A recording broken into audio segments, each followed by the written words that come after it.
지난주에 이어서 창세기 6장 말씀 똑같이 읽었습니다. 창세기 6장 1절 20절까지.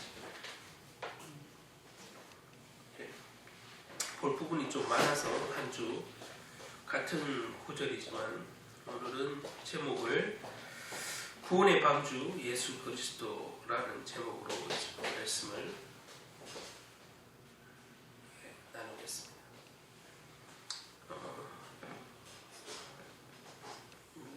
구원의 방주 지난번에도 했지만 방주라는 것은 예수 그리스도를 대표하는 거라고 했죠. 그래서 오늘도 제목이 구원의 방주 예수 그리스도인데 서론으로 들어가기 전에 가톨릭 얘기를 하겠는데 1999년도에 12월 24일 근데 크리스마스 전날이죠. 그때 로마 가톨릭 교회에서 아주 이렇게 뉴스에 떠들썩하게 나온 뉴스가 있는데 이제 그게 매우 중요한 소식으로 전 세계에서 다루듯이 천주 교인들은 그거를 엄청 기뻐했을 거예요. 그런 기억이 있는데 왜 그랬냐면 그때 크리스마스 이브 날 1999년 12월 24일 크리스마스 이브 날에 로마 바티칸에서 큰 성명을 하나 발표했는데 로마 바티칸 성당에 구원의 문이 있대. 구원의 문이 4개 있대요. 어쨌든 그거는 천주교가 그런 거니까 일단 이해하고 들으세요. 로마 바티칸 성당에 구원의 문이 4개가 있는데 그 구원의 문을 교황이 명령을 해서 열기로 했다는 거야. 그게 소식이야. 그게 전 세계에 천주 교인들뿐만 아니라 그냥 그래도 이렇게 가톨릭을 이렇게 옹호하는 사람들은 바티칸 성당에 구원의 문이 있단다. 그거를 열기로 했단다. 그게 소식이야. 쉽게 말하면 그게 기쁜 소식이라는 거지. 그 문이 열리는 해가 이제 99년도 12월 24일에 발표했으니까 열리는 해는 2000년에 이제 열기로 한 거지. 2000년에 열기로 했는데 이제 구원의 문이 어디 있길래 도대체 단어를 구원의 문이라고 했을까? 그 바티칸은 말 그대로 하나의 도시가 자체가 그냥 다 국가고, 그죠? 국가로 인정받고, 쉽게 말하면 자치국가잖아요. 자치국가. 저는 안 가봤지만 그때 4개의 구원의 문이 있다고 해서 그랬대요.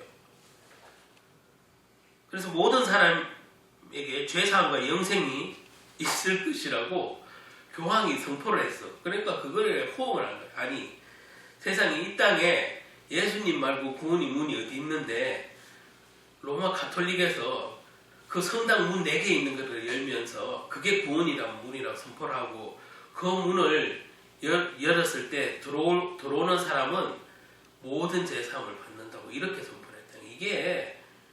이게 정말 리얼하게 말하면 정말 미친 짓이고 이런 또라이가 없어도 참 또라이지. 이게 성경을 갖고 있고 성경을 가르치는 하나님의 종이라는, 그래도 하나님의 종이라는 로마 교황청의 교황이 이는 말도 안 되는 우상의 얘기 같은 얘기를, 소설 같은 얘기를 로마 가톨릭 바티칸 성당에 구원의 문이 있다고 선포하는 게 이게 말이냐고. 진짜 말이냐고. 뭐예요. 그 구원의 문을 들어가면 죄사함 받는다 이거예요. 영생을 얻는다 이거예요. 성경이 어디 그런 구절이 한 구절도 있냐고요. 예수님 외에는 길이 없고 예수님 외에는 양의 문이 될 구원의 방법이 없는데 예수 얘기는 쏙 빠지고 바티칸 성당 문 4개가 구원의 문이래. 이게 제정신이냐고 이게.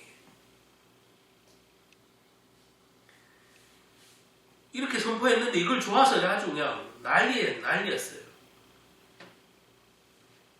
여러분들은 이게 잘못됐구나 이렇게 지금은 생각하겠지만 그래도 가톨릭 성도들은 그걸 아무도 이상하게 생각을 안 해. 교황의 말은 곧 하나님과 거의 동격이거든. 교황의 말은 무조건 아멘이야. 바티칸 베드로 성당이 대성당에 그 문이 우리의 죄를 사해주고 영생에 들게 하는 구원의 문이라고 선포했던 거지. 진짜 코가 막힐 일인데, 교황의 그 명령 한마디, 바티칸 성당 문이, 베드로 성당 그 문이 무슨 구원의 문이고 무슨 영생의 문이겠냐고.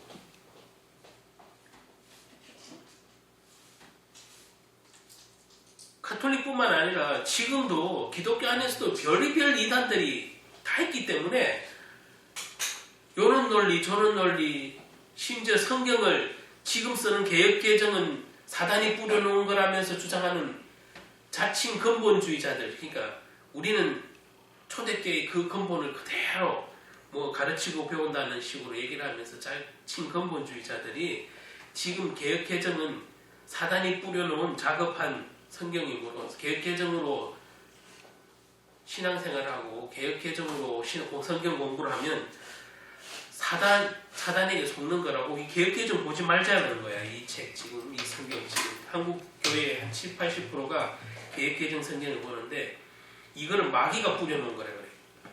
그리고 칼빈주의 신학을 하는 대다수 한국은 장로교회가 많으니까 칼빈주의 신학을 하는 거는 사단이 마귀가 칼빈에게 역사를 해서 뿌려놓은 거예요. 얼마 전에 내가 킹제임스 성경만 온전하게 하나님의 말씀이다, 킹제임스 성경으로 배워야 진짜 신앙이고 진짜 진리다, 이렇게 주장하는 어떤 목사하고 나랑 이렇게 약간 논쟁이 있었는데, 내가 그분이 나한테 뭐라고 답글을 다냐면은 킹제임스 성경이 오직 성경이고 진짜 원어에 충실한 성경이고, 쉽게 말하면 결점이 없는 번역이다 이 말이지.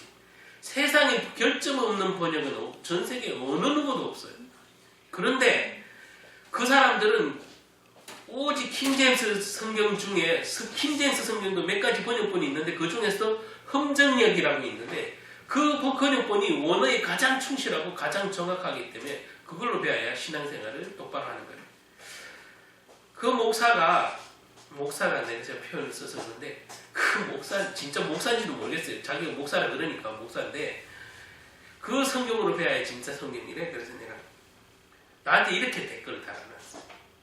목사님 개혁개정 번역하는 사람들 만나봤냐? 어이가 없어. 질문이 나한테. 개혁개정 번역에 참여하는 그 사람들을 만나봤냐? 그리고 두 번째, 초기 우리나라에 번역된 최초의 번역본을 보는 그 번역본부터 잘못됐거든. 왜? 가톨릭 신부 3명이 들어있기 때문에 가톨릭 신부들이 번역에 참여했으므로 이거는 마귀가 개입한 것이므로 최초의 우리나라 최초 성경부터 번역이 잘못된 거다. 그렇게 말을 해. 세 번째, 그 최초의 성경에 참여한 신부 중에, 가톨릭 신부 중에 2명을 지목을 하면서 그 2명은 성모가 하늘로 승천했다, 하나님의 은혜를 입어서 가톨릭 교리대로 흠이 없는 자라서 성모가 승천했다고 믿는 가톨릭 신부가 2명 끼어 있으므로 이 지금 개혁개정은 거기에서 계속 번역되어 왔으므로 엉터리다, 이렇게 주장하는 거예요. 일리 있는 것 같아요? 그냥 들으면 일리 있을지도 몰라요. 왜냐하면 가톨릭 신부가 참여했다는 이유만. 여러분, 가톨릭 신부라도 다 똑같지 않아요. 그러면 우리가 그 종교개혁을 했다고 할 때 마틴 루터가 뭐예요 원래? 가톨릭 신부잖아요. 독일의 조그만 도시에, 시골 도시에 가톨릭 사제예요. 그 사람이 이 기독교의 그 로마 중세교로부터 잘못된 진리를 하나님의 은혜로 깨닫고 오직 성경에 답이 있다고 믿고 교황이나 사제의 말이 진리는 아니라는 생각을 가지고 개혁을 한 거잖아요. 그 마틴 루터도 가톨릭의 사제였어요. 신부님이었어요. 신부. 그걸 아는 사람이 단지 가톨릭 신부가 거기에 초기 우리나라 번역본에 참여했다고 해서 개혁개정은 다 엉터리다, 사단이 뿌려놓은 작업한 거다, 이게 많이 5만 원. 그러면 험정님, 내가 그래서 그분에게 이래 말했어. 내가 오늘 얘기하다가 좀 생긴 했는데 그분이 이래 말했어. 당신이 그 완벽하다고 주장하는 킹 제임스 성경 험정역은 거기에 참석한 심의를 하거나 감수를 하거나 편집을 한 그 사람들 열몇 명을 당신은 다 만나보고 그 성경이 맞다고 믿냐. 내가 거꾸로 물었더니 답글을 싹 지웠어. 나한테 개혁개정 참여했는 사람 만나봤냐고 물어봤잖아. 그래서 나도 똑같이 대답해줬지. 당신은 킹 제임스 성경 만든 사람 다 만나봤어? 다 만나보고 킹 제임스 성경이 오류가 없고 완전한 성경이라고 믿는 거야? 당신도 그래야지. 나보고 개혁개정 만든 사람 다 만나봤냐고 물어봤잖아. 그렇잖아. 그런 식으로 논리를 대면서 자기가 생각하고 싶은 대로 킹 제임스 성경만 오직 진리다. 이 땅에 이상한 목사들이 지금 말 그대로 경상도 말로 천지빛깔이야. 너무 신앙을 잘 지키겠다는 그 생각은까지는 좋은데 뭐요? 성경이 우상이 됐어요. 성경이. 그죠? 그 사람은 오직 자기 생각에 킹 제임스 성경만 진리라고 말하니까 이 성경책 자체가 우상이 됐어. 성경책이 우상이 되면 안 되지. 어떤 번역본이 우상이 되면 안 되는 거예요. 이 성경 자체가 신이에요? 이 자체가 그리스도냐고? 아니에요. 하나님의 말씀을 옮겨놓은 거예요. 각 나라의 말로. 근데 번역을 하다 보면 문화의 차이도 있고 생각의 차이도 있고 조금씩 있기 때문에 번역자들은 때마다 조금 달라요. 우리나라에도 여러 가지 수많은 번역본이 있잖아요. 그렇다고 해서 그게 원래 원본이 추구하던 그 어떤 본질을 벗어나거나 이르지 않았다는 얘기예요. 수많은 목회자들이나 신학자들이 참석해서 그거를 만들고 번역했을 때는 근데 어느 특정 성경 하나만 진짜 진리다? 그러면 예수님 시절에 킹제임스 있었어. 내가 그 목사님한테 예수님 시절에 킹제임스 성경 있었냐고 물어봤더니 답글을 싹 지우고 도망갔어. 그게 봐요. 사람이 얼마나 어리석은지 하나에 꽂혀서 얼마나 어리석은지 드러내는 거예요. 예수님 시절에 킹제임스 성경이 있었어?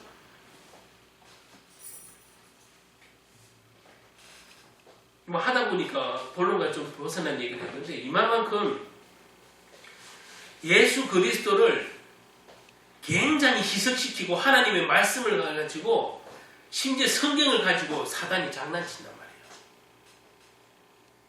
어느 특정 번역본만 진리라는 게 어디 있어요.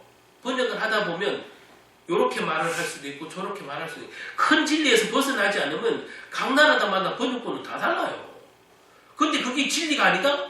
킹제임스가 무슨 진리하고 킹제임스도 그 참석했는 사람들이 그 나라에 맞게 한 건데 그냥 그렇잖아.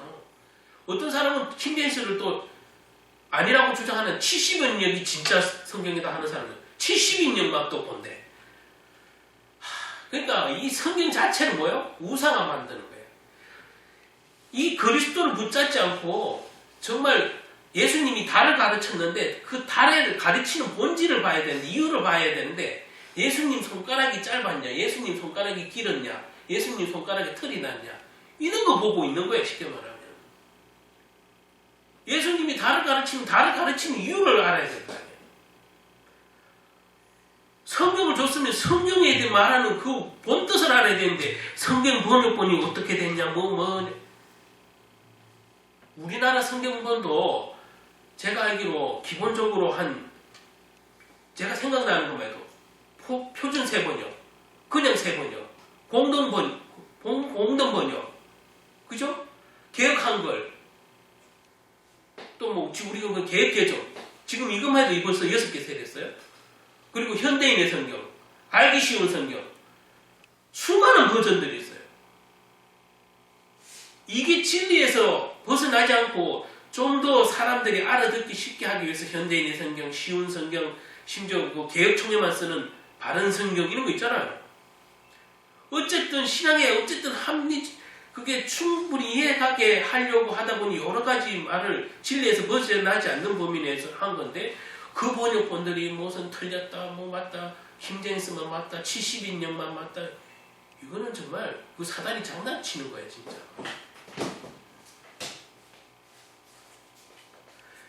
옛날 카톨릭이 어땠어요? 오직 라틴어 성경만 진짜 성경이라고 얘기했다는 거예요. 예수님, 우리가 개신교가 나오기 전에. 마틴 루터가 종교개혁을 하기 전에는 뭐예요? 라틴어 성경만 진짜 성경이다, 이 말이에요. 라틴어만이 어디예요? 저 라틴 아메리카 얘기하는 거예요. 남미. 남미 말로 쓰는 책이 진짜 성경이라고 믿었던 거야. 그래서 그 라틴어 성경 외에는 다른 나라 말로 번역을 못하겠어요. 애초에 중세 시대에는 아예 번역을 못하겠다니까. 라틴어 성경만 진짜라고 주장을 하면서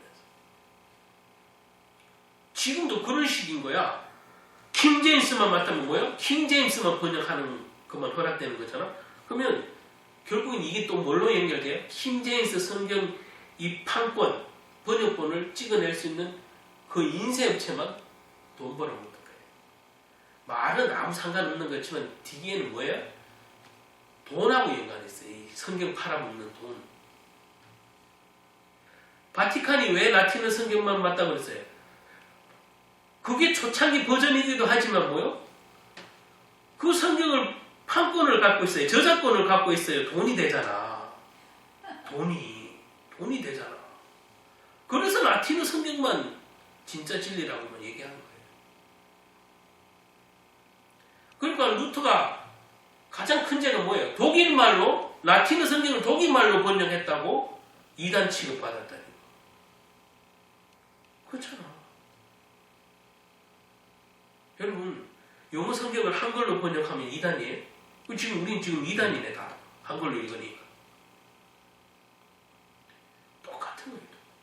이 세상이 결국에는 하나님의 말씀도 심지어 성경 가지고도 장난치잖아.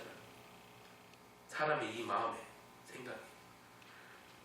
하다 보니 오늘 조금 별개이지만 왜냐하면 오늘 이 노아의 방주 사건은 오직 그리스도를 얘기하는 거예요. 쉽게 말하면 그리스도. 예수 그리스도를 예표하는 거란 말이에요. 이 방주 사건은. 그러면 우리는 뭘 봐야 돼요? 노아가 배를 뭐로 만들었다, 무슨 소재로 만들었다, 몇 층 만들었다. 물론 기억하면 좋겠지만 이게 중요한 게 아니란 얘기예요. 그렇죠? 방주가 말하고자 하는 진짜의 뜻을 알아야 되는 거죠. 오늘 본문에 우리가 잘 아는 노아의 방주 얘기, 수도 없이 들었던 얘기, 어린 시절부터 다니면 이 노아의 방주는 여러 선곡이나 뭐 여러 차례 노아의 방주에 대해서 나오잖아요. 이 노아의 방주 홍수 이야기, 뭐 세상을 심판하기, 대부분 심판에 또 초점이 맞춰지잖아. 하나님이 지면에서 싹 쓸어. 물론 제가 지난주 설교할 때도 하나님이 이 하나님의 이게 보면은 읽었지만 이 세상의 딸들을 사랑해서 마구잡이를 혼인을 해서 막 지면에 이제 막 하나님의 아들들이 세상의 딸들과 혼인을 해서 마구잡이를 이제 막 쉽게 말하면 이게 자손이 번성한 거잖아. 하나님이 그것을 보고 기뻐했는 게 아니라 한탄했다. 그 한탄한 것 때문에 지면에서 쓸어버리겠다고 이제 하신 건데, 지난번에 그 심판에 대해서는 일단 말씀을 드렸으니까 그 내용은 오늘 빼고, 자, 방주에 담긴 진짜의 의미를 한번 살펴보자고. 예수님이 오시면 종말론적인 심판이 일어나잖아.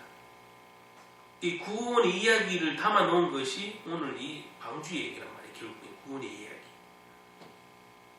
마태복음 24장 38절 39절에 보면 예수님께서 다시 오실 때에 시대적 상황이 노아 때랑 비슷할 것이라고 말씀하셨어요. 마태복음 24장 한번 찾아보세요. 24장 38절 39절. 빨간 걸로 돼 있을 텐데. 빨간 옷이 마태복음 24장 38절 39절.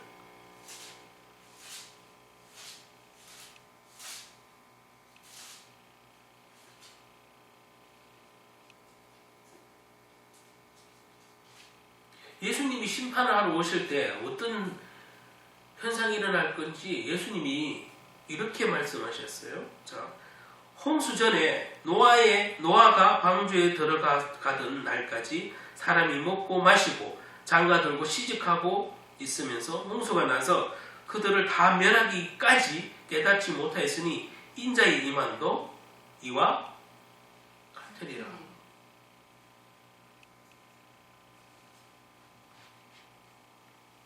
예수님이 심판으로 오실 때 어떻다고요? 노아의 때와 같다고 했어요. 그 얘기는 결국에는 하나님의 진노하심이 노아 때랑 같다는 얘기잖아. 그러면 노아 때 지금 어떻게 했어요? 앞절에 하나님의 아들들이 세상의 딸들을 좋아서 막 말 그대로 하나님 없이 허구방탕하게 생활한 거지. 그러니까 하나님 그것을 보고 한탄하셨다는 표현이잖아요. 예수님이 오실 때도 한탄할 지경이 차고 넘쳐서 오신다는 얘기예요. 그리고 어떤 그 환경도 노아 때 홍수 때와 같을 거라고 분명히 예수님이 예표를 했어요. 그러면 예수님이 오실 때는 이 땅의 인간들이 심지어 하나님을 믿는다는 사람들까지 포함해서 어떻게 산다고? 방탕하게 사는 거야. 그리고 자연적인 상황은 뭐야? 홍수 때 상황처럼 그때에 예수님이 오신다고 하시는 거예요. 여기서 가장 핵심은 뭐 언제 올까? 날짜를 궁금해하는 게 아니라 뭐가 제일 핵심이어야 되냐면 우리 생각의 집중이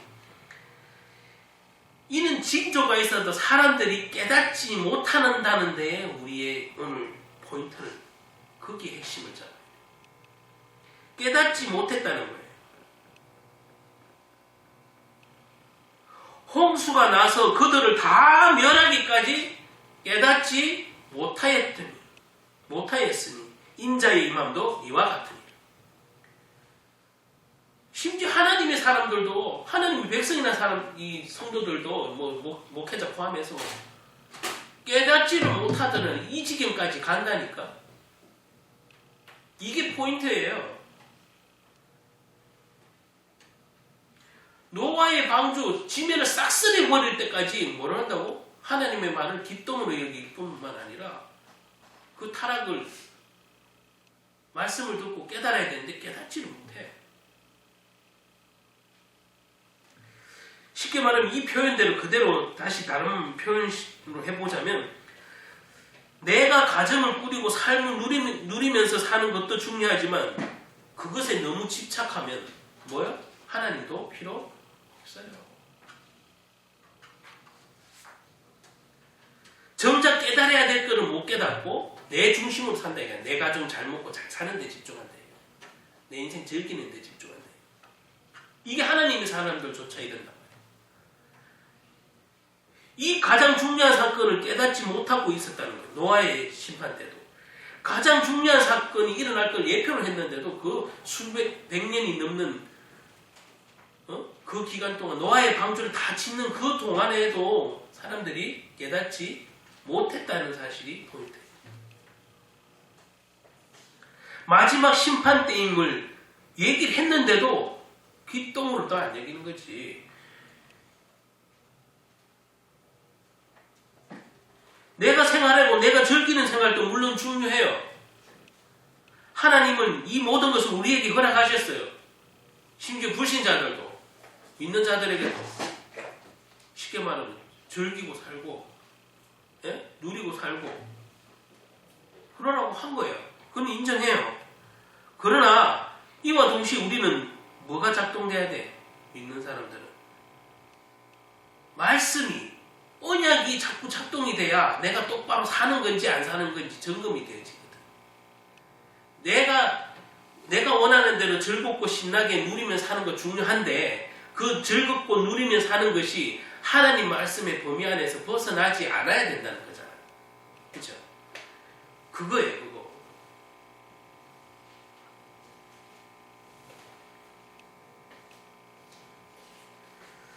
그래서 오늘 마지막을 준비하라는 것은 구원의 문제를 삶의 가장 중요한 문제로 생각하라는 거거든. 노아를 보고 방주를 준비하라 이 얘기는 구원의 문제를 네 삶의 가장 우선순위로 생각해라 노아야. 그 얘기를 하는 거라고.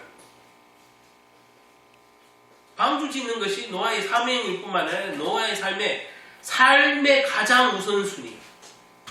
방주 짓는 거다 이 말이야. 이게 오늘날 우리에게 보면 즐겁고 누리고 풍요롭게 사는 거 좋은데 내 위주로 사는 거 좋은데 그것도 말씀 안에서 해야 된다.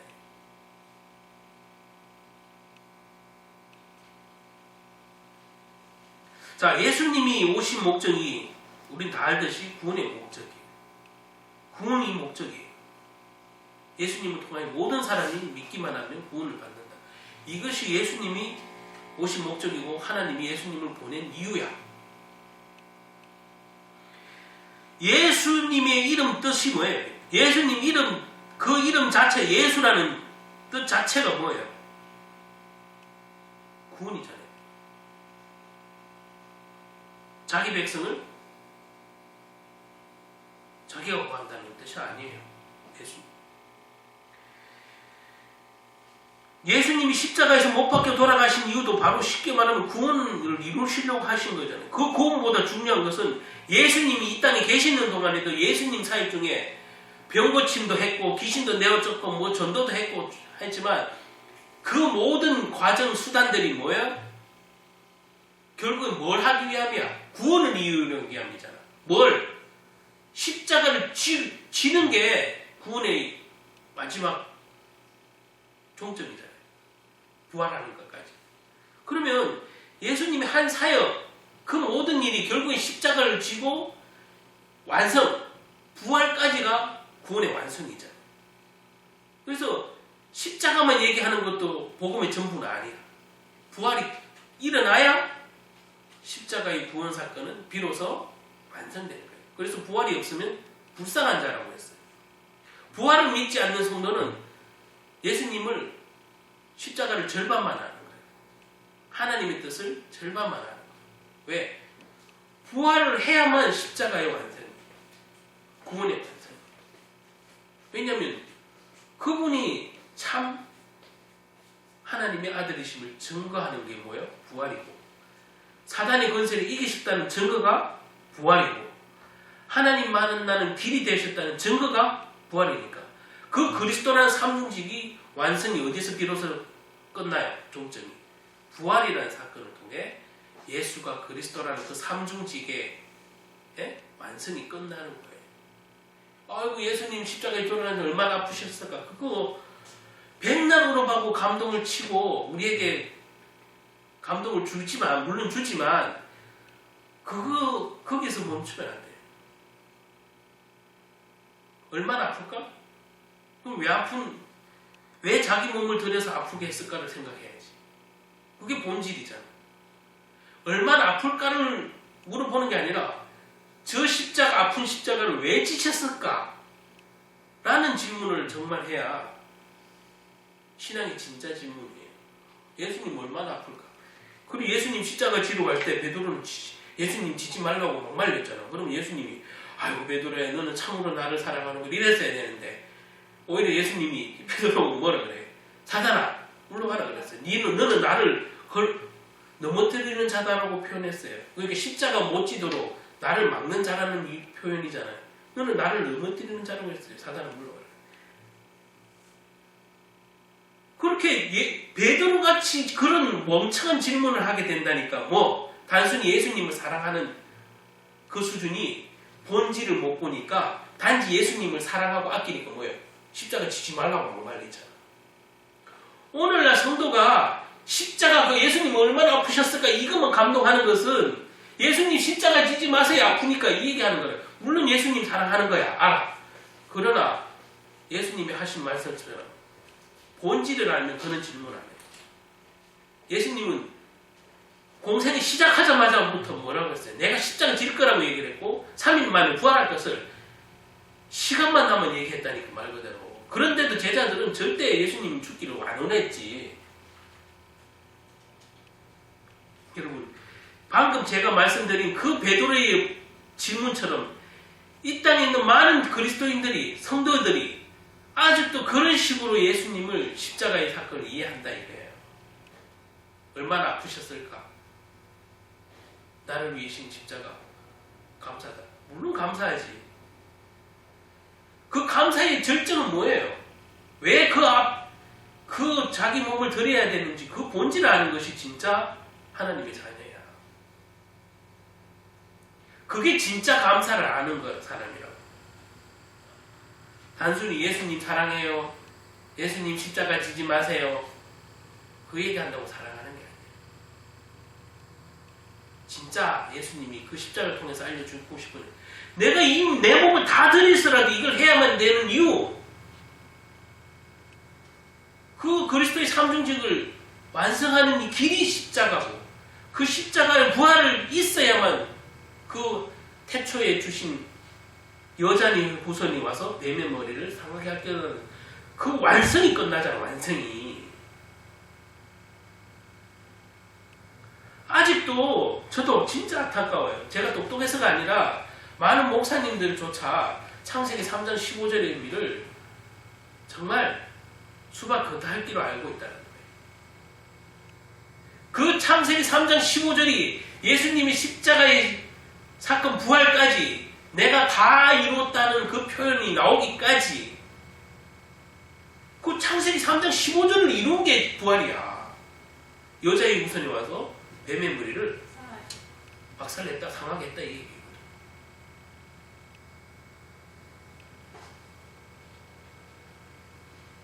자, 다른 얘기를 하면 좀 길어지니까. 어쨌든 노아의 방주 이야기는 여러분 단순히 무슨 신화 같은 소설 같은 얘기를 하려는 게 아니에요. 이 기독교의 핵심인 구원을 설명하기 위해서 허락하신 사건이에요.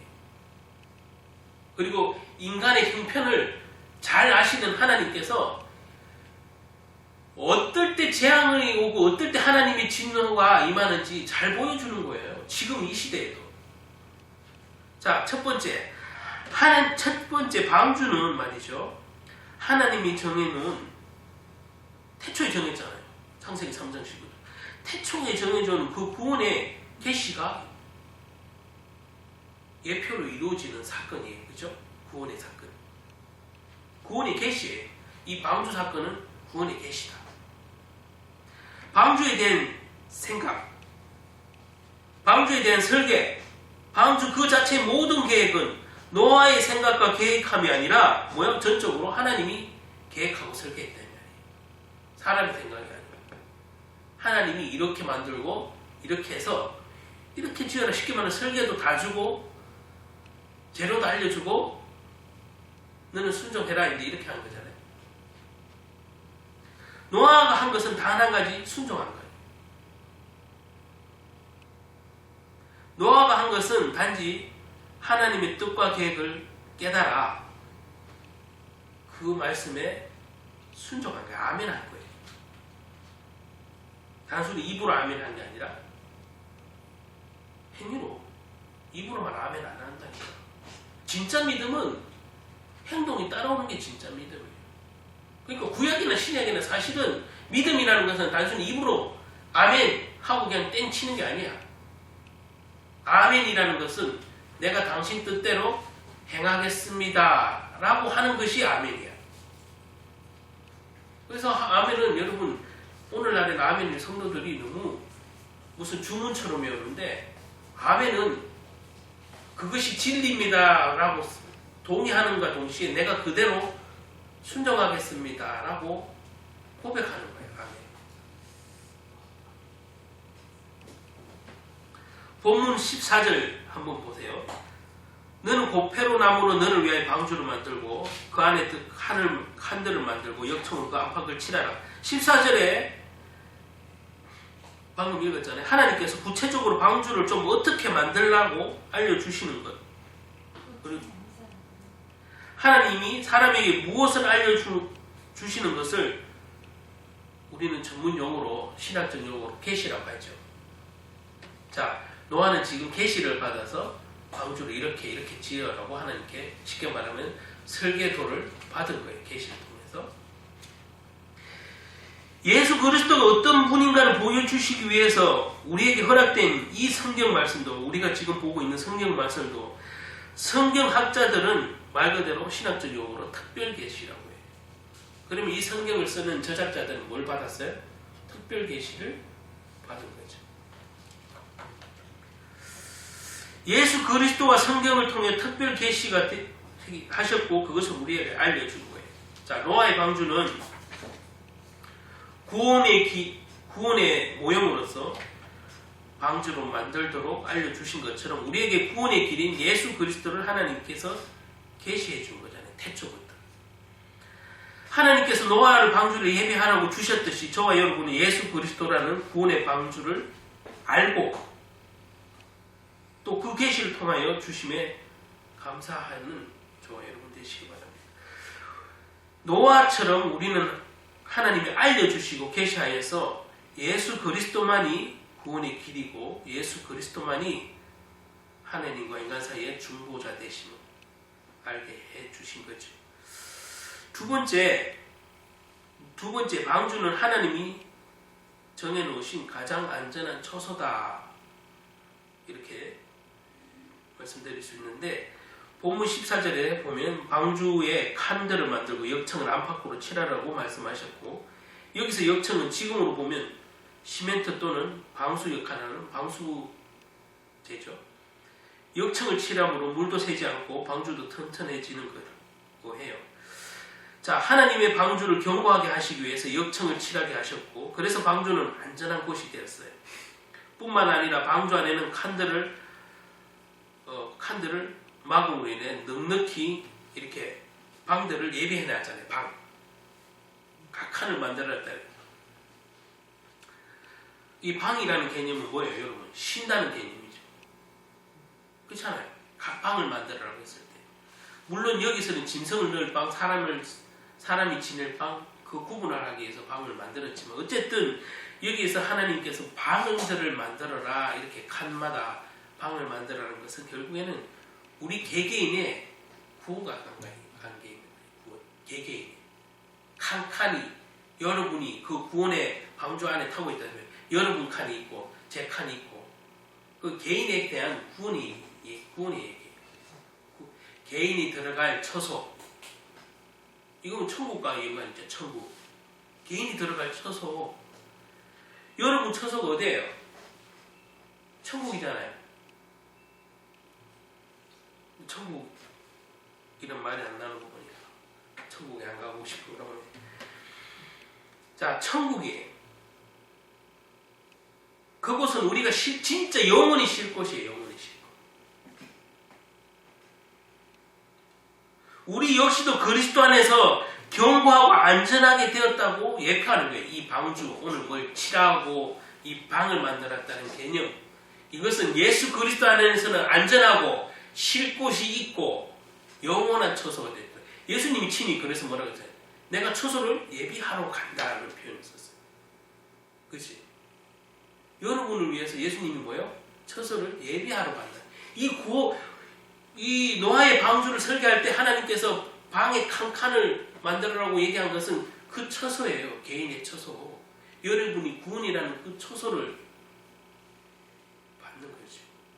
여러분이 쉴 처소를 받는 거예요.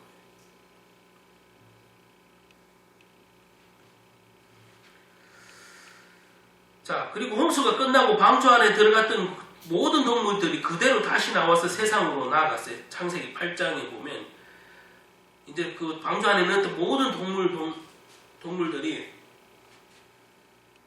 다 밖으로 나왔어요.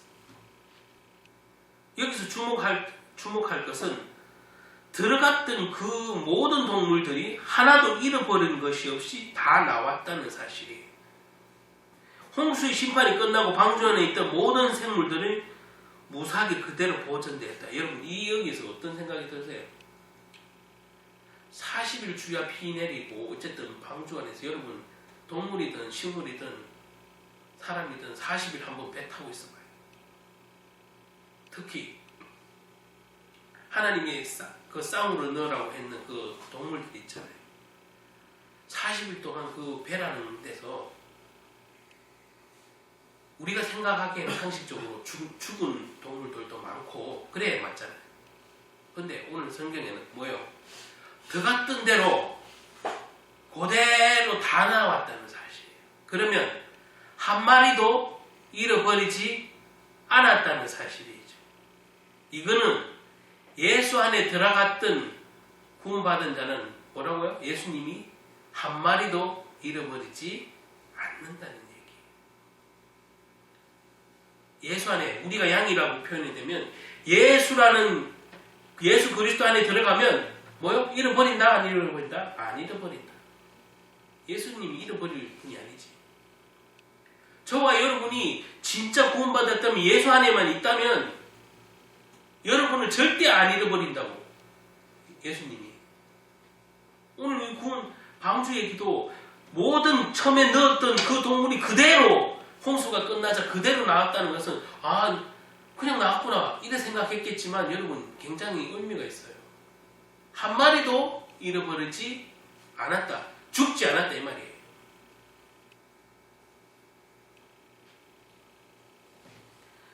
이 말은 보존되었다는 얘기잖아요. 여러분들이 예수 안에 진짜 구원받았으면 뭐예요? 여러분들은 보존되는 거예요. 예수 안에서.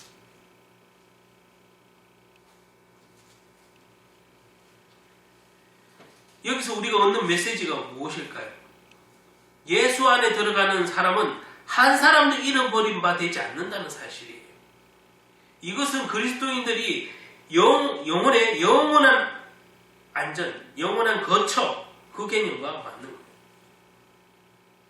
예수님은 이에 대해서 요한복음서에서도 이렇게 말씀하셨어요. 내가 그들에게 영생을 주노니 영원히 멸망하지 아니할 것이요 또 그들을 내 손에서 빼앗을 자가 없느니라 이런 표현을 썼어요. 방금 제가 말한 대로 그렇게 말씀하셨죠. 예수 안에는 절대 잃어버리지 않는 거예요. 이 방주 사건에 들어갔던 동물이 그대로 한 마리도 잃어버리지 않고 보존되어서 그대로 나왔다는 사실.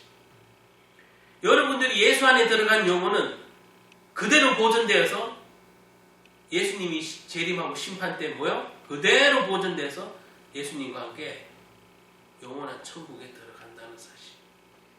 그 얘기를 예표하는 거예요. 그 얘기. 동물이 그대로 나왔다는 얘기. 구원받은 영, 예수 안에서 구원받은 영을 우리의 구원은 하나님의 능력이므로 보존되고 그리스도 안에서 보존되고 완전한다. 이 말은 구원은 인간의 노력으로 얻어지는 게 아니라는 것을 얘기해 주는 거예요. 인간이 뭘 때로는 실수하고 때로는 연약해도 진짜 예수님을 구주로 영접했을 뿐만 아니라 예수님을 끝까지 붙들고 있는 자는 뭐예요? 그 사람의 행위가 비록 연약하고 약했어도 허물이 있더라도 구원은 잃어버리지 않는다는 얘기.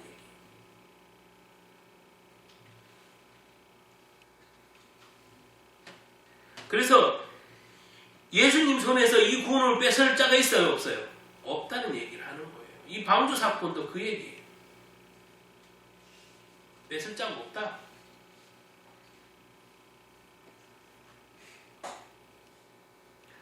그러나 이 구원도 장로교회는 이 영원히 잃어버리지 않는다는 것 때문에 장로교랑 다른 교단과 약간의 이견이 있는 것도 사실이에요.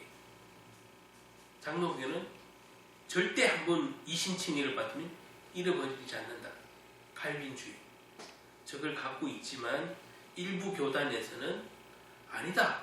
구원을 잃어버리기도 한다고 주장하는 이단이라고 말하기는 좀 뭐하지만 견해의 차이지만 표현이 좀 그런 교단도 있어요. 있긴. 그런데 뭐든지 한쪽으로 지나치면 과유불급이라고 좀 이상하게 들어가죠. 똑같은 거예요. 한 번 구원받으면 영원히 안 잃어버린다니까 이게 초대교회 이단으로 번졌어요. 뭐요? 지난번에 얘기했죠. 영지주의자죠. 나 구원받았으니까 술 먹어도 괜찮고 담배 피도 괜찮고 아무 여자나 뭐 잠자리 해도 괜찮고 마음대로 살아도 돼. 한 번 구원 받은 거니까.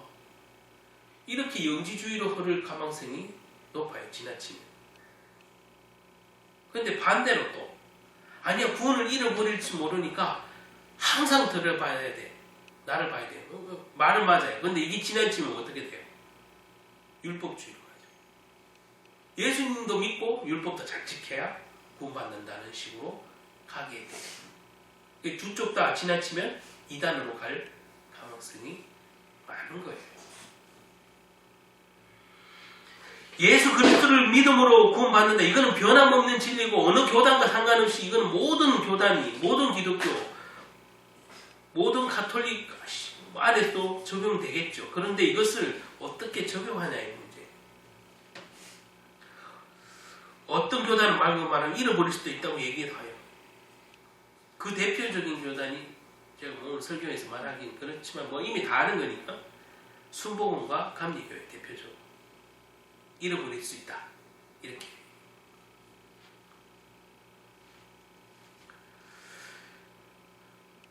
실제로 많은 교인들 중에 예수를 믿는다고 말하지만 믿는 대로 살지 못하는 경우가 많기 때문에 구원을 잃어버린다고 말하는 그 교단의 얘기가 맞을 수도 있어요.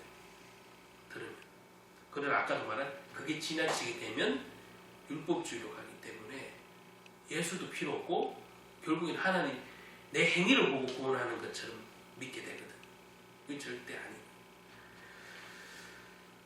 어쨌든 뭐 그거는 나중에 또 추가적으로 그 율법에 대해서 말씀드릴 기회가 있으니까 여기까지 하겠습니다. 자, 어쨌든 이 예수님 안에서는 안전하다는 사실을 알려주는 거예요.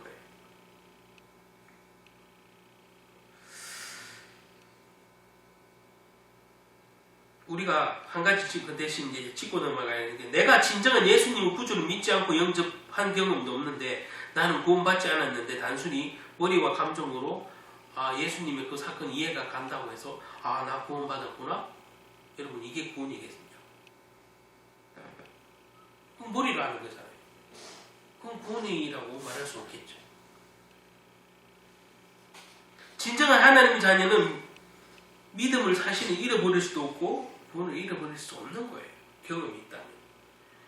이것은 그리스도인들의 중요한 고백인데 자 오늘 세 번째, 아까 지금 두 번째 했고 세 번째, 방주는 여기 좀 제가 오늘 저도 이렇게 성경을 묵상하다가 특별히 은혜된 구절이 또 이 구절인데 세 번째 뭐냐면 방주는 그 구조 설계가 위만 바라보도록 되어 있는 설계라는 사실이에요. 오늘 여기는 구체적으로 없지만 여러 신학자들이 방주의 이 다른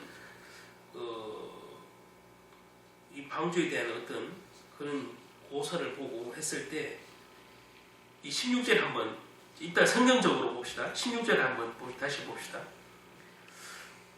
거기에 자 읽어봐요. 시작. 거기에 창을 내되 위에서부터 한 규빗을 내고 그문은 옆으로 내고 상주가 3층으로 할지니라. 자 여기까지 보면 방주의 창은 위를 향하도록 표현되어 있죠. 위.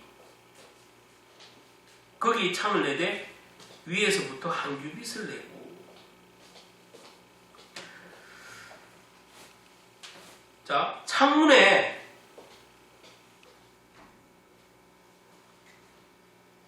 천장이 있으면 비가 올 때 물이 떨어지는데 왜 옆이 아니라 창이 위로 만들어졌을까 한번 생각해 보세요. 지금 이 하나님 말씀대로 보면 창이 옆에 있으면 뭐가 보여요?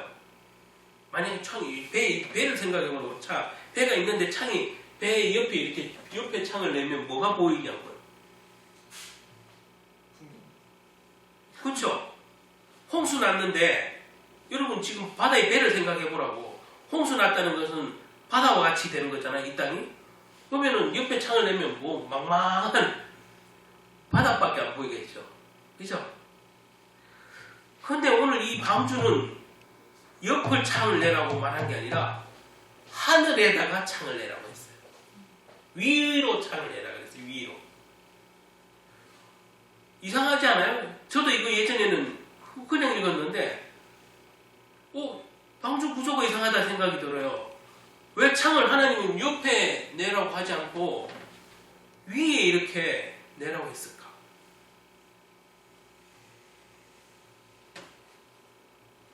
한 번도 고민 안 해봤죠. 나도 사실 고민 안 해봤어요. 그냥 읽었으니까. 왜 창을 옆에로 내지 않고 위에서 창을 내라고 하셨나요? 여러분 한번 생각해보세요. 근데 막 홍수가 이제 막 시작됐어. 막 그래가 40일 막 주야를 주구장창 내리는데 그 엄청난 폭풍이 치는 것을 여러분 창을 통해서 계속 사람이 쳐다보면 누구라도 노아도 사람인데 누구라도 그 창을 들여다보면 어떤 생각이 들겠어요? 거친 파도와 그 파도 속에 막 전 세계가 막 그 땅이 막 휩쓸리고 막 아비 귀한 말 그대로 되는 그 모습을 보면서 노아는 어떤 생각이 들겠냐고. 만약에 창이 옆에 있으면. 그래서 저는 생각을, 이건 제 개인적인 물론 의견이에요. 창의 옆에 있지 않는 것은 노아도 사람이니까 그 아비귀한 세상이 막 다 섞이고 막 난리치는 걸 보면 노아도 뭘 느끼겠어요? 두려움을 느끼겠죠. 아무리 하나님 말씀이라고 짓긴 지었는데 온통 막 물바다 되는 걸 보고 세상이 뒤집히지는 걸 보면 노아도 뭐를 느끼겠어요? 공포를 느끼죠. 두려움을 느끼죠. 하나님의 말씀은 알긴 알지만 머리로는 알지만 보는 게 뭐예요? 현실이니까 그 현실을 보고 두렵잖아요. 무섭잖아요. 말 그대로. 그래서 나는 하나님이 이 인간의 본성을 잘 아는 하나님이 방주 옆에다 창을 내지 말고 하늘에만 창을 내라고 한 것으로 저는 느껴지더라고요. 그러니까 현실을 보게 되잖아. 당장 내 현실. 하나님의 말씀은 머리만 알고 있고 현실은 암담하고 현실은 두렵고. 여러분 안 그렇겠어요? 여러분이 겪는 이 땅을 살면서 사는 모든 삶을 생각해. 현실은 당장 내 앞에 있는 거니까 사실 두렵고 무서운 일들이 많아요. 걱정거리가 많아요. 하나님의 말씀은 머리로는 알아요. 그런데 현실은 보이니까 하나님 말씀보다 현실을 쫓아갈 가망성이 훨씬 높죠. 두렵잖아요. 두려움이 모든 불신앙의 통로가 되잖아요. 그럼 하나님 말씀을 결국엔 안 붙잡아요. 안 믿어요. 그렇죠? 두려움이라는 거는 오기. 왜 사단이 노리는 거예요? 두려움을 하지. 그래서 그것으로부터 차단하기 위해서 하나님은 방주에 옆에 창을 내지 말고 위에만 창을 내라고. 위로만. 하늘로만. 그 얘기는 그 뜻과 함께 뭐가 있겠어요? 하나님을 기억하라는 거지. 하늘에 계신 나를 기억하라는 거겠죠. 그래서 저는 이거를 보면서 이 구조를 이렇게 만들려고 줄 때 하나님은 크게 두 가지 뜻으로 주지 않았다. 첫째는 두려운 현실을 보지 말라고. 두렵지 말라고. 그 두려움을 통해서 불신앙이 들어오니까. 그리고 하나님은 위에 계신 하나님, 그 하나님을 바라보는 거예요. 위로 창을 냈다는 것. 그래서 나는 하나님은 이 방주 하나를 짓는 것도 오직 나를 바라보고 절대 나를 잊어버리지 말라고 옆으로 창을 못 내게 했구나. 그런 생각이 듭니다. 그래서 세상의 그 현실을 보고 절망하고 좌절할까봐 노아가 짓긴 다 짓지만 홍수 나는 그 모습을 보고 두렵고 공포에 떨까봐 그리고 불신앙이 들어올까봐 결정적으로 하나님은 방주 옆에 창문을 내지 말게 한 것 같아요. 그래서 오직 주님만 바라보는 그것이 방주의 구조였고 방주를 이렇게 만들으라고 한 이유인 것 같아요. 여러분도 세상에 다른 것 물론 현실이기 때문에 나랑 가장 가깝게 있는 일이기 때문에 실망도 오고 좌절도 오고 두려움도 오고 그렇습니다. 그런데 여러분 인생 앞에 있는 그것을 바라보지 마시기 바랍니다. 오늘 이 방주를 보면서 머리로만 알고 있으면 안 돼요. 왜냐하면 사단은 계속 공격하니까 나의 현실을 가지고 세상의 것을 기준으로 삼지 말고 위의 것을 찾아라는 거예요. 위로 창문이 있다는 거. 그죠? 우리의 시선이 내 앞에 보이는 것, 그 현실이 아니라 우리의 시선은 위의 것, 하나님의 말씀, 그 약속을 믿는 거죠. 그래야만 진짜 방주가 방주 역할을 하는 거예요. 단순히 아까도 튼튼하게 지었던 걸 제가 강조드렸다면 그 튼튼하게 지은 방주가 예수 그리스도의 예표라고 말씀드렸는데 이 창이 위로 있다는 것도 이게 진짜 방주의 역할하고 두려움이 없으려면 편해야 되잖아. 편해야 되는데 두려움이 있으면 아무리 이 역청을 발라서 100% 방수, 100% 방수가 되더라도 사람이 마음이 불안하면, 그렇죠? 두려움이 있으면 지 아무리 방수 100% 잘 해놔도 두려운 건 두려운 거야. 힘든 건 힘든 거야. 쉬지 못하잖아요. 마음이. 그리고 네 번째 16절에 보면 다시 한번 보면 거기에 창을 내되 위에서부터 한 규빗을 내고 이렇게 되어 있는데 그 문은 옆으로 내고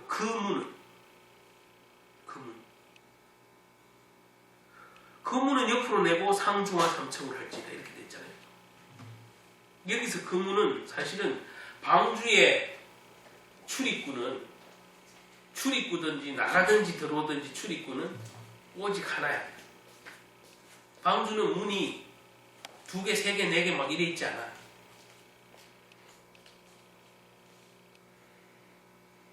여러분 지금 우리나라 배를 잘 만드니까 그 커다란 막 화물선이나 유조선 보면 물론 큰 출입구가 있는데 비상구도 수없이 곳곳에 있을 거예요.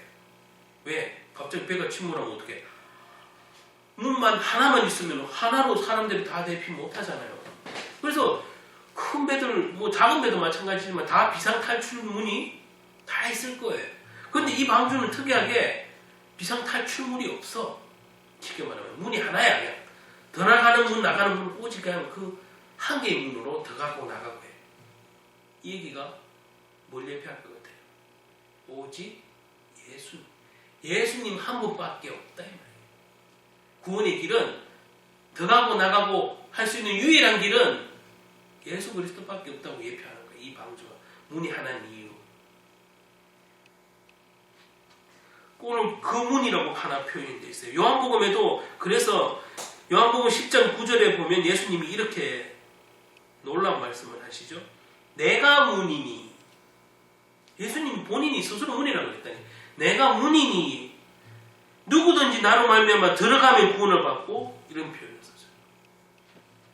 방주로 들어가면 이 하나 있는 그 문에 들어가면 노아나 그 식구들 들어간 모든 동식물이 살듯이 오직 방주는 그런 예수님을 예표하는 거예요. 저와 여러분 역시 예수님이라는 그 문을 통해서 들어가게 돼요. 그게 온전한 구원의 방주. 예수님이 온전한 구원의 방주예요. 문이 하나예요. 그래서 이 방주의 문이 하나라는 것은 진짜 예수님의 그 모습 그대로예요. 구원의 길은 하나다. 오직 예수밖에 없다. 예수가 온전한 구원의 방주다.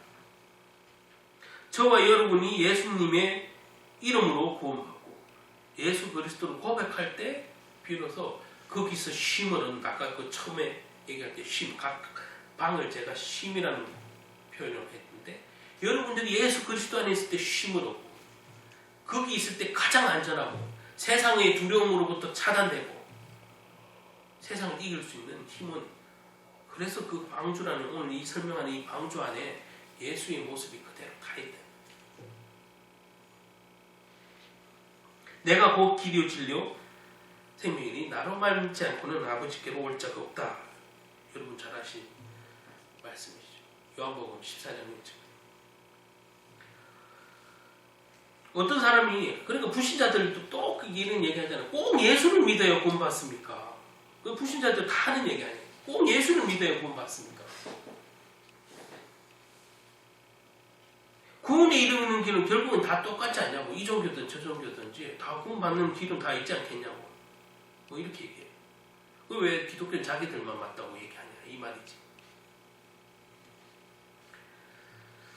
심지어 신학자들 가운데서도 요즘에는 목사님 포함해서 신학자들 가운데서도 예수만 길은 아니다 이렇게 얘기하는 거예요. 지금 종교다운지 다른 종교에도 구원이 있다. 이게 점점 힘을 얻고 있다니까. 오히려 기독교 안에서 다른 종교에도 구원이 있다. 예수 말고도 구원의 길이 있다. 성경에 어느 한 구절에도 그런 게 없는데 요즘 신학자들은 어떤 목회자들 사이에서 이게 점점 이 주장들이 먹혀 들어가고 있다는 게 이 시대의 현실.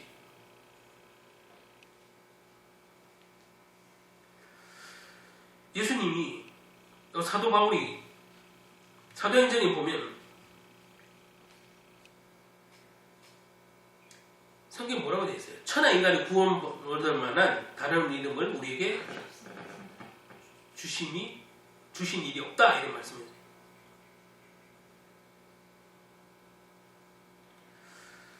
자, 여러분 제가 하나 이제 예를 들면서 마칠 텐데, 여러분 이 세상에 100% 죽는 전염병이 돌아서 전 세계 사람들이 죽을 병에 걸렸다고 생각해보세요. 전 세계 사람들이. 그런데 치료제가 없어요. 다 죽게 생겼어요. 그런데 다행히 한 의사가 그 치료제를 개발했어요. 그 치료제는 꼭 맞아야만 효력이 있는 거잖아요. 이 주사만 맞으면 살 텐데, 그러면 사람들이 왜 꼭 그 의사가 만든 주사를 맞아야 되냐고 이렇게 항변하는 게 맞습니까? 맞냐고요? 안 맞다고 어떻게 되죠? 100% 죽겠죠. 그 예수를 안 믿는 사람들은 그렇게 공격을 하는 거예요. 왜 예수만 길이 된다고 말을 하냐? 다른 좋은 방법도 있는데. 인생의 불행을 갖다 주는 이 영적인 존재, 이 마귀라는 존재는 세상에 어디에 어떤 거를 갖다 들여밀어도 겁 안 내요. 뭐를 겁을 내요? 예수라는 이름을 겁을 내요. 그 예수가 치료자예요. 우리 예수 나의 치료자라는 곡도 있잖아요. 예수님이 유일한 치료자예요, 인생에. 그런데 뭐 다른 거 그걸 안 맞으면 안 돼요? 예수만 믿더라고 왜 그래요? 그러니까 뭐 안 믿기지니까는 그렇겠지만 여러분 생각을 해보세요. 치료제가 없는 그런 질병이 걸렸는데 왜 그 치료제만 맞아야 되냐고 두들대는 거랑 똑같다고. 왜 예수만 믿어야 되는지. 왜냐하면 인생의 문제가 하나님을 떠난 데서 시작되는 그걸 해결하지 않으면 절대 인간에게는 행복이 없다는 사실을 성경이 말해주는데 왜 기독교는 자기들만 예수만 믿으라 그러냐. 이 말하는 거거든. 치료제를 인정 안 하는 거야. 그러나 결국에는 인정 안 하다가 누가 죽어요? 지가 죽어요. 그렇죠? 치료제를 인정하든 말든 그래 두들대다가 뭐예요? 지가 죽어요 결국에. 똑같아요. 예수를 믿고는 안 믿고는 물론 전적으로 하나님의 섭리지만 그 사람이 결단하고 안 나오고의 문제 있잖아요. 분별. 그러면 난 예수를 구원자로 인정하시는데 안 해도 돼요. 근데 중요한 건 그러다가 죽어요. 지금 방금 말한 제가 치유제, 전염병이 100% 죽는 전염병인데 그 치료제를 의심하면서 난 절대 안 맞아야지 하는 사람 있을까요? 있겠냐고. 여러분, 우리 인생의 그 치료자는 예수님밖에 없기 때문에 예수를 믿으라는 거예요. 다른 어떤 이름으로도 사단을 이길 능력이 없어요. 왜? 예수님은 하나님의 아들이고 그분은 참 하나님이시기 때문에.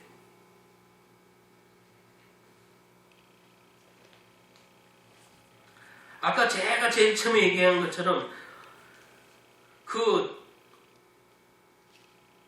바티칸이 말이죠. 가톨릭의 그 바티칸 대성당의 문을 4개를 열면서 구원의 문이 열렸다고 아까 그런 뉴스를 내보냈더니 온 세계가 시끄럽고 난리를 축제를 버렸다는데 여러분 그 어처구니 없는 일이 이 세상에 지금 먹혀 들어가고 있다는 사실이 더 놀라운 사실. 자칭 하나님을 알고 하나님을 예배한다는 자들이 그 바티칸 성당에 있는 4개의 문이 구원의 문이라고 그걸 뜨뜻쓱하게 좋다고 할렐루야 하면서 그러는 자체가 참 놀라운 일이라니까. 잘못된 신학자, 잘못된 가르침, 잘못된 교리. 여러분 이게 지금 이 땅에 너무 많아요.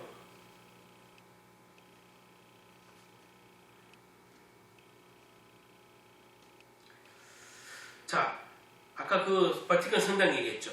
그 구원의 문이래요. 여러분들이 자 예수를 안 믿어도 그 구원의 문에 가서 그 구원의 문에 들어가면서 통곡하면서 감동받으면서 하나님 감사합니다. 막 울면서 막 나 오늘 구원받았네 이러면서 찬양한다고 해도 보기에는 대단히 건사해 보이고 멋있을지 몰라도 절대 구원받지 못한다는 사실.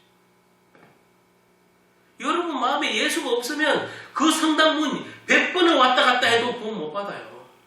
그런데 그게 먹히고 있다는 사실이 참 놀랍죠. 이게 사단이에요.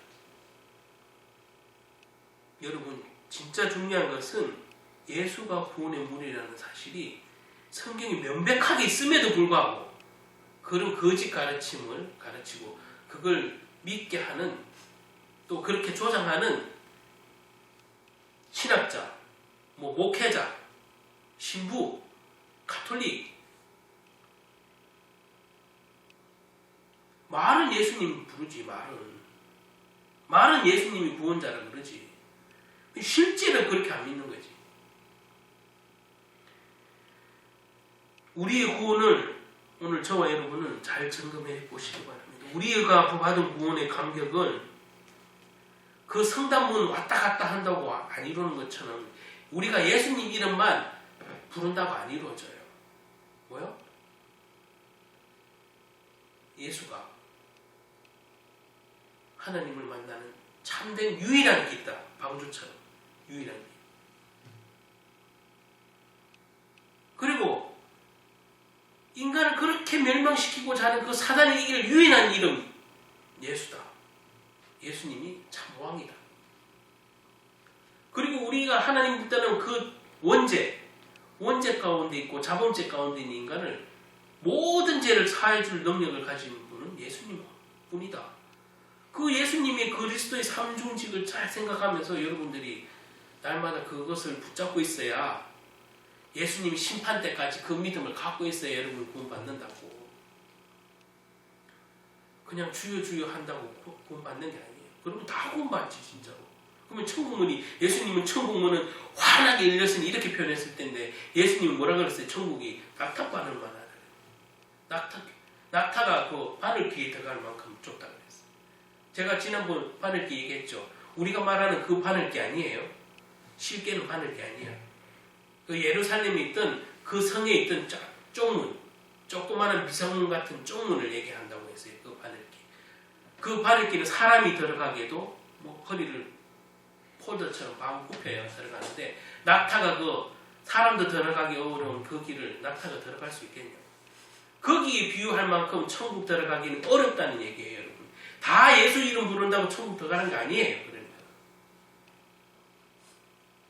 그러니까. 저와 여러분이 오늘 이 방주 얘기를 들으면서 내 신앙을 한번 잘 점검해 보자는 거죠.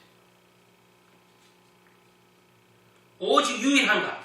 나는 유일한 그분이 유일한 구원의 길인 줄 믿는가?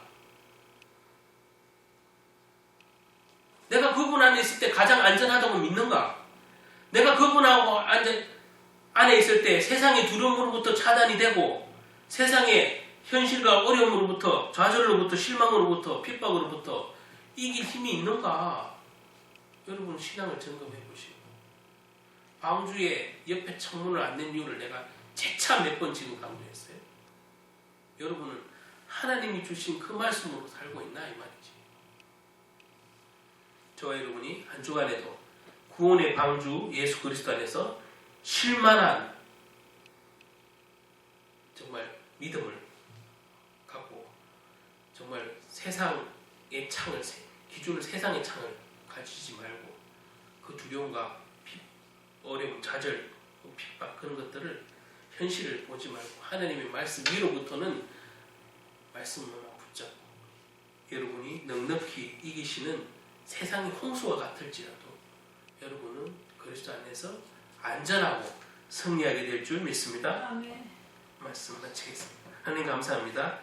지금까지 살아온 것 주님의 은혜입니다.